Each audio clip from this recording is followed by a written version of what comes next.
Hello and welcome to Pride of South London Fan TV. Ali here bringing you my review of the game between Palace and West Ham, which of course finished 5-2 to Palace, following on from our fantastic performance at Anfield last week. Another brilliant performance. Let's get into it through all the usual features, Glasner's rating and man of the match, but it does feel like the footballing gods are shining down on me at the moment. Last week, ending Jurgen Klopp's farewell party, and now, as a Palace fan who lives in Essex, it's going to be a very fun week for me amongst the West Ham fans. But what a performance.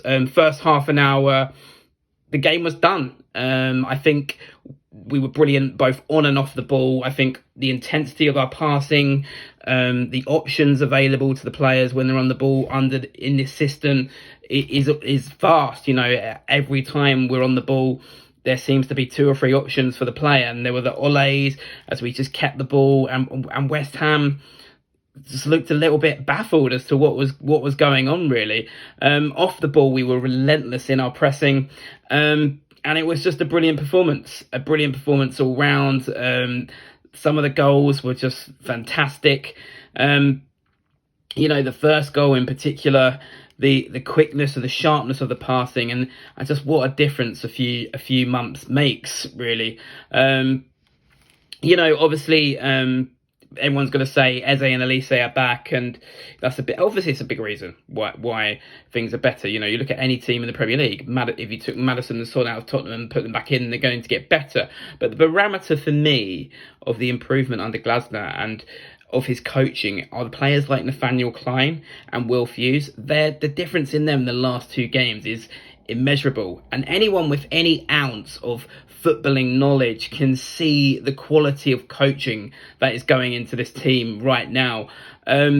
We've got a proper manager on our hands. The caveat for me, and I don't want to put any downer on today because it was a superb performance, superb atmosphere, but the caveat for me would be we've just got to back him up in the summer. It does kind of remind me a bit of this time last year when we beat Leeds 5-1 under Hodgson, and suddenly the hope was back, and we never followed it up with the right recruitment. I'm not saying we need to go and spend millions in the summer, but the right recruitment in the right areas to support Glasner in building this system is going to be crucially important to build on what is now some momentum being built into this squad and into this team.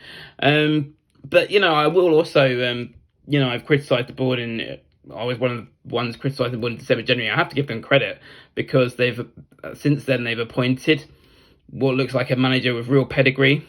The January window, we got some great recruitments in Manos and in Wharton, which we'll come on to when we go through man of the match.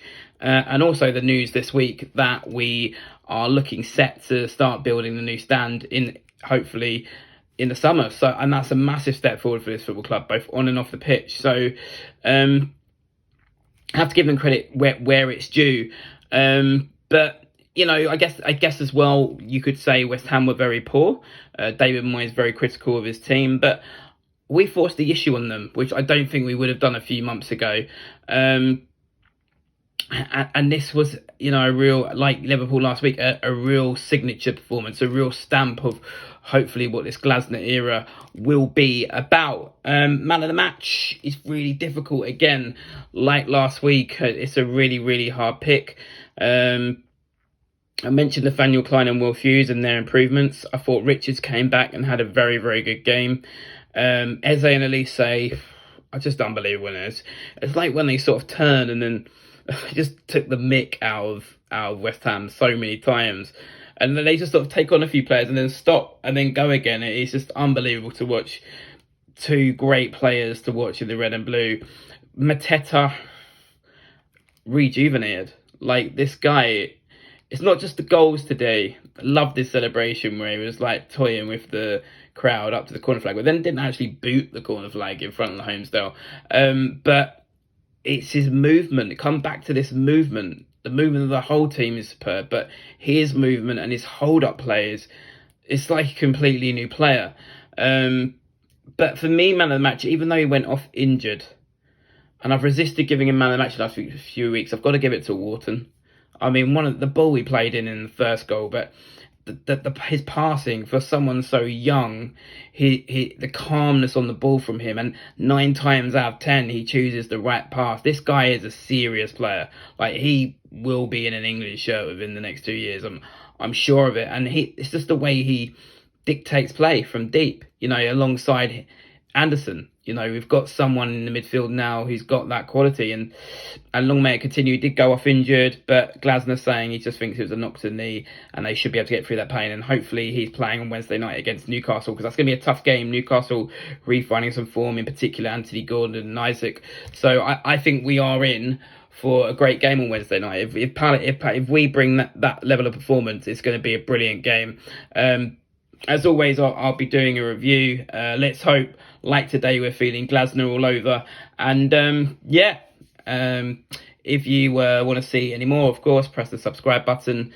And a few crowd shots of today, and I'll be back to do a review of the Newcastle game. But another performance, Glasner ball is now fully loading.